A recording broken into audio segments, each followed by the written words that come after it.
ओम श्री परमात्मने नमः। ओम श्री गुरुभ्यो नमः। ओम श्री ऋषिभ्यो नमः। सर्वेभ्यो नमो नमः। देववाणी संस्कृतं यूट्यूब चलदृश्यं प्रति भवतां सर्वेषां हार्दं स्वागतम्। मित्राणि, अद्य वयं रचनानुवादकौमुद्याः 57तमां कक्षां पठिष्यामः। अपि च चतुर्दशस्य अभ्यासस्य द्वितीयं खंडं पठिष्यामः। समीचीनम्। आज हम 14वें अभ्यास के द्वितीय खंड को पढ़ेंगे। गत कक्षा में मैंने आपको 14वें अभ्यास के शब्दकोश को पढ़ा दिया था और आपसे निवेदन किया था कि उसको आपको याद करना है। आपने याद कर लिया होगा, हमको विश्वास है। और हमने उसमें आपको कार्य दिया था कि आपको इदम और अदस के नपुंसक लिंग में रूप याद करने थे। उनका उच्चारण मैंने करके आपको दिखला दिया था। उसके बाद आपने अभ्यास किया होगा, ठीक है। संक्षिप्त रूप लगाने की विधि भी बता दी थी हमने आपको। अब आज हम इस 14वें अभ्यास के आगे के भाग को पढ़ना आरंभ करते हैं। अब हम आज जो पढ़ेंगे कुछ विशेष है, थोड़ा सा कठिन हो सकता है, परंतु आपको धैर्यपूर्वक इसको समझना है। पहले जो मैं बता रहा हूं उनको समझना है, क्योंकि अभी तक हम धातुओं के 5 लकार के रूप चला रहे थे। कौन कौन से लकार थे? एक आपका लट लकार था, ठीक है। दूसरा आपका लोट था। तीसरा आपका लंग था। और चौथा आपका विधिलिंग था।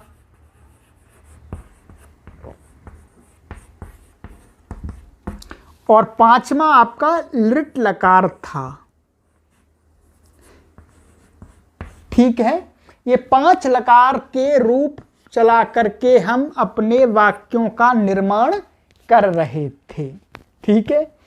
अब हमें डॉक्टर कपिल देव महाराज जी थोड़ा सा और आगे ले चलते हैं।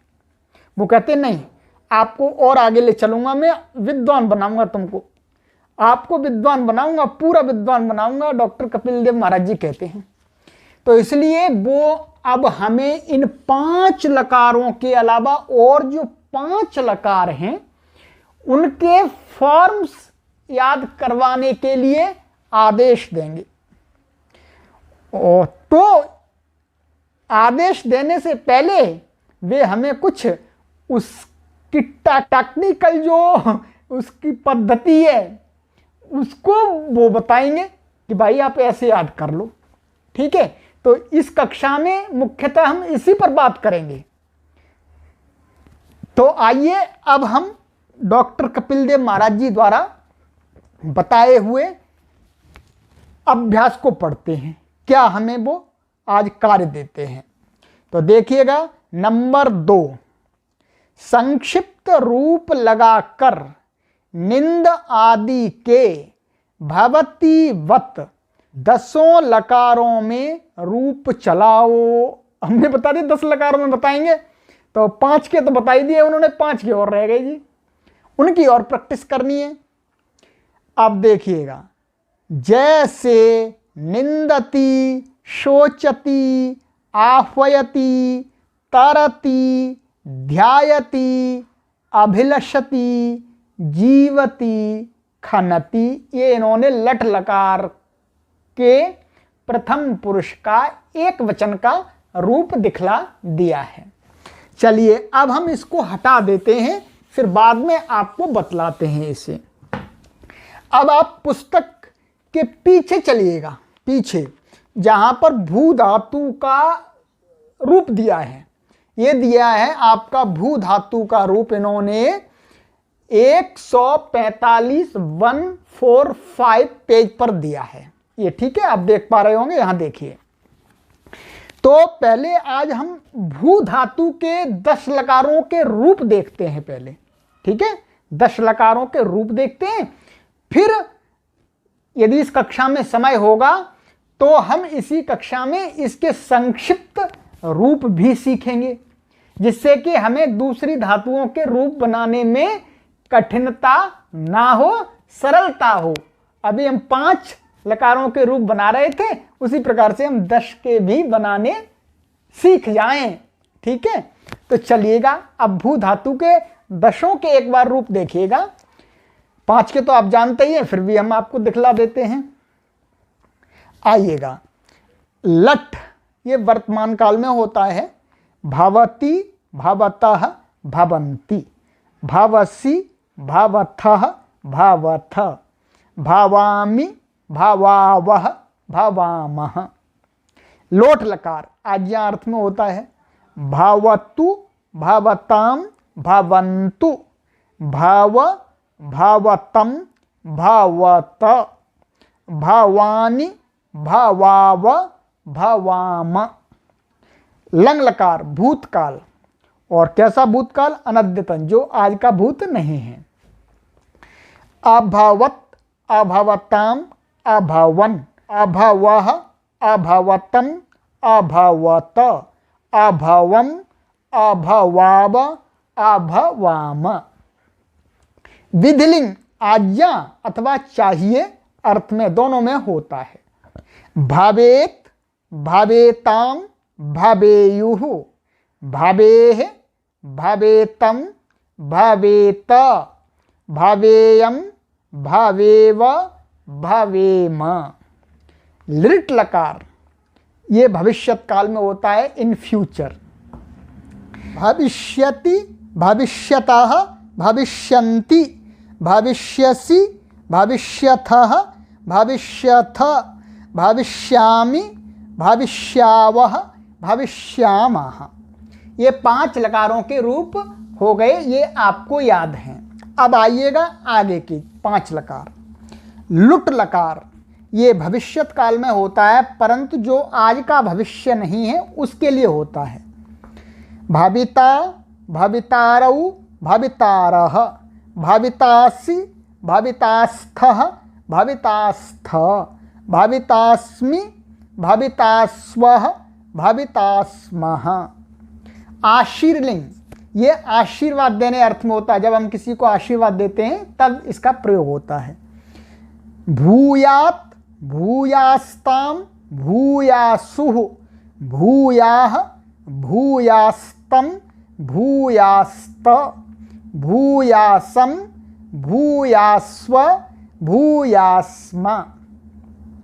लिंग लकार हेतु हेतु मत भविष्यत, हेतु हेतु मत का मोटा सा अर्थ होता है, ऐसा होगा तो ऐसा होगा और ऐसा नहीं होगा तो ऐसा भी नहीं होगा।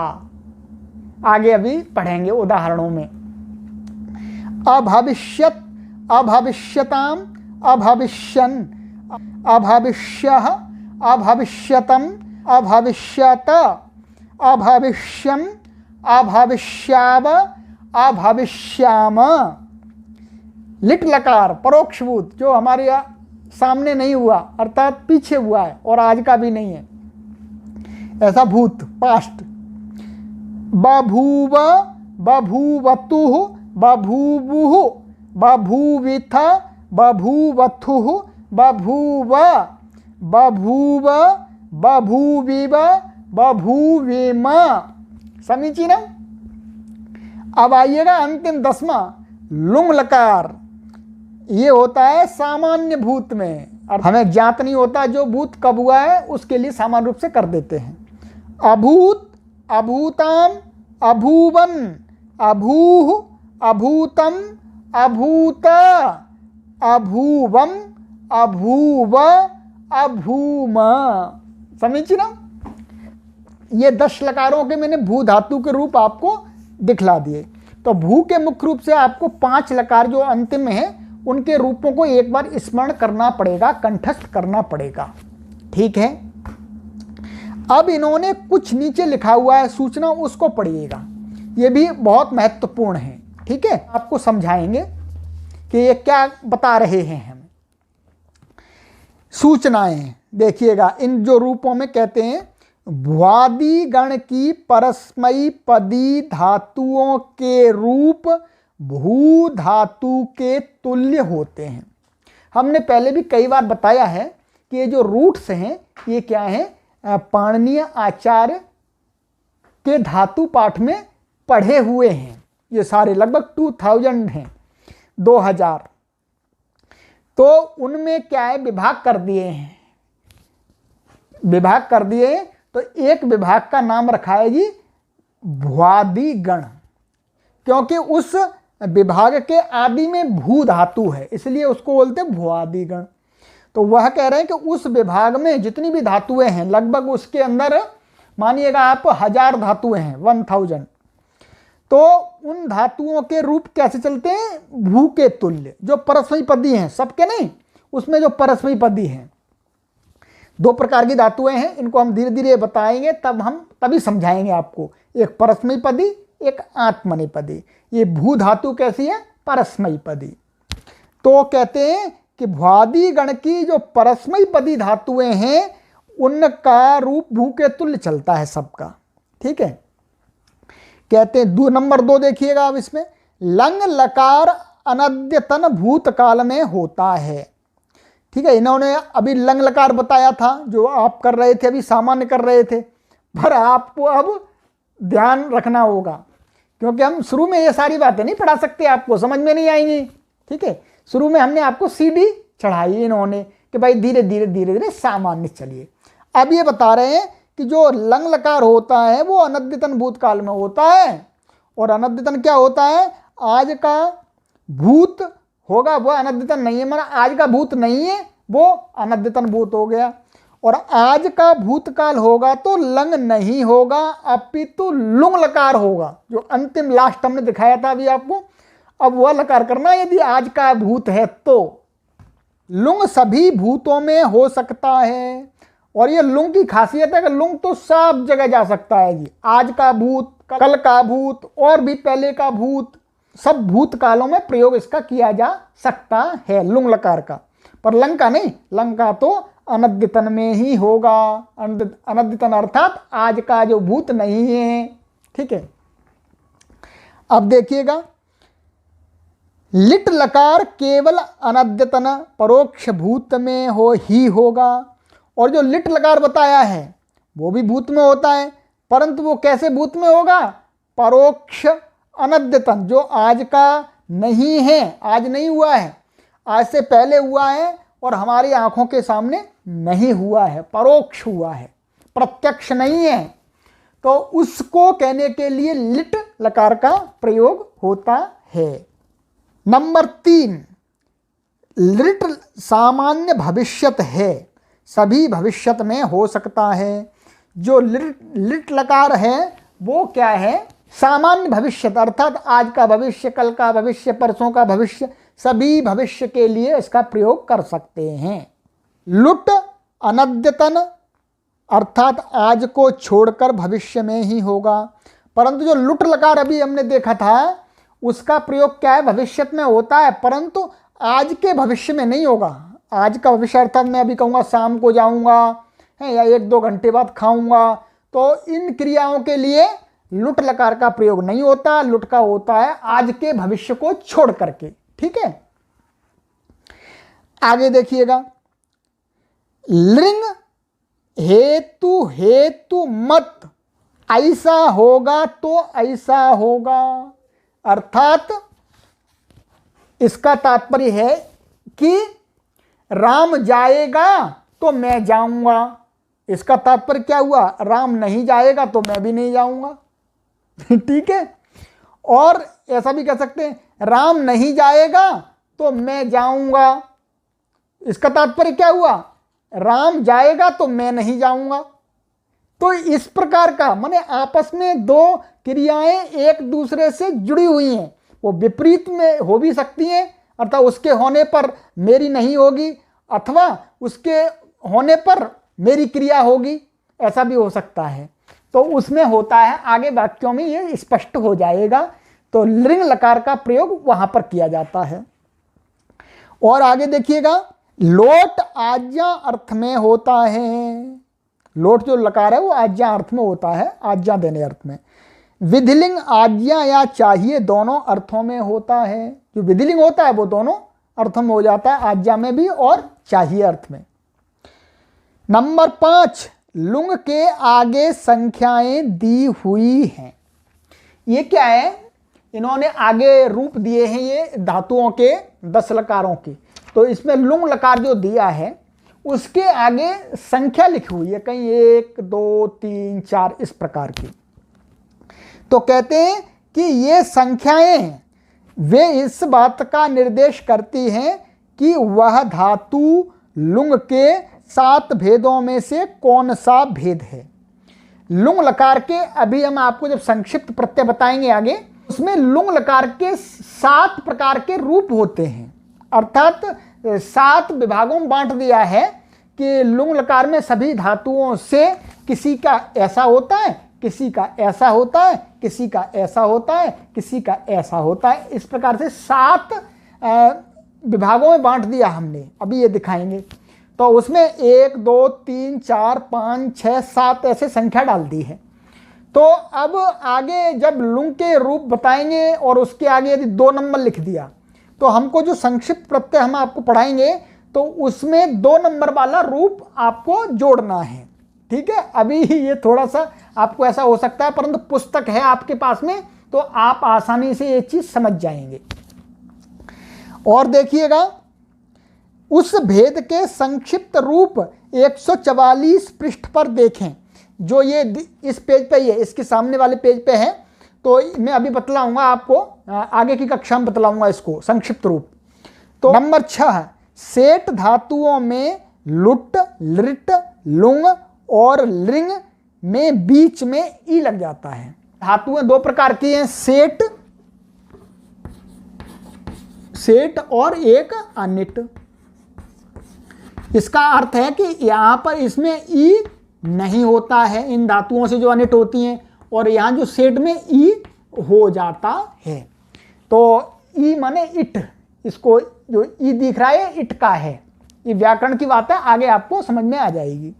तो कहते हैं कि ये जो लुट लकार और लिट लकार और लुंग लकार और लिंग लकार के प्रत्यय और धातु के बीच में ऐसा ई लग जाता है। केवल इन्हीं लकारों में लगता है, ये 4 लकारों में। ठीक है, जो सेठ होती हैं, ये सेठ इनसे, और अनिट से कहते हैं अनिट धातुओं के बीच में ई नहीं लगेगा। अब मैं आपको एक एक धातु उदाहरण देकर के बतला देता हूं, देखिएगा। ये क्या है, आपकी पठ धातु। पठ धातु सेठ है। तो हम यदि इसका रूप बनाएंगे लिट लकार में, चलिए, तो लिट में इसका क्या बनता है, जैसे पठिष्यति, क्या बनता है, पठिष्यति। तो ये ई आ गया, ये बीच में ई आ गया, पठ और ई, और ये क्षति आ गया प्रत्यय। तो ये सेठ है। और अनिट होगी तो नहीं आएगा, अनिट भी मैं आपको दिखला देता हूं। अब अनिट धातु देखिएगा, अनिट है हमारे पास में एक आप धातु है, आपली। तो ये है, लिट लकार में बनाएंगे, लिट लकार में, लिट में तो क्या बनेगा, आपस्यति, ऐसा बनेगा जी। यहां पर ये ई नहीं आया, हमने बताया कि ई नहीं आता अनिट में, तो ये अनिट। इस प्रकार की 2 प्रकार की धातु हैं, कुछ सेठ हैं, कुछ अनिट हैं। तो ये इन्होंने बतलाया है। तो मित्रों, ये कक्षा बहुत बड़ी हो जाएगी, अभी भी बड़ी हुई है। तो आज हमने ये 10 लकारों का एक छोटा सा परिचय देखा है, और आगे हमें हर धातु का, जितनी भी धातुएं इसमें आई हैं, सबके 10 लकारों के रूप स्मरण करने हैं, अभ्यास करना है। तो ये मैंने आपको भू धातु का आपको 10 में याद करना है अब, और ये कौन से लकार का क्या क्या अर्थ है, 5 का तो बता ही दिया आपको, और ये कुछ का यहाँ बता दिया, नीचे मैंने समझा दिया आपको। अब हम आगे की कक्षा में उनके संक्षिप्त प्रत्ययों को लगा करके रूप बनाना सिखाएंगे, जिससे आपको आगे कठिनाई ना हो।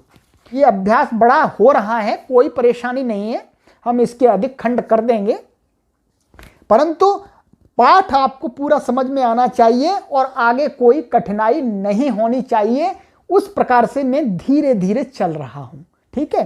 क्योंकि ये जो पुस्तक पढ़ाई जा रही है ये आपकी संस्कृत ज्ञान के प्रौढ़ता के लिए, कि आप साहित्य में 10 लकारों का प्रयोग होता है, तो आपको साहित्य जब पढ़ेंगे लिटरेचर, तो आपके सामने लुंग लकार आ गया, आपके सामने लिंग लकार आ गया, तो आपको समझ आना चाहिए ना कि ये अच्छा लिंग लकार है, ये लुंग लकार है, ये आशीलिंग है, ये लुट है, ये लिट है। तो इसके लिए 10 लकारों का आपको ज्ञान होना परम आवश्यक है।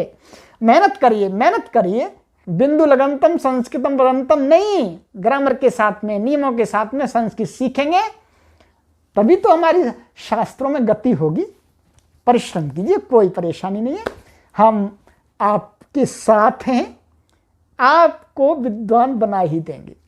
अस्तु, सर्वेभ्यो नमो नमः।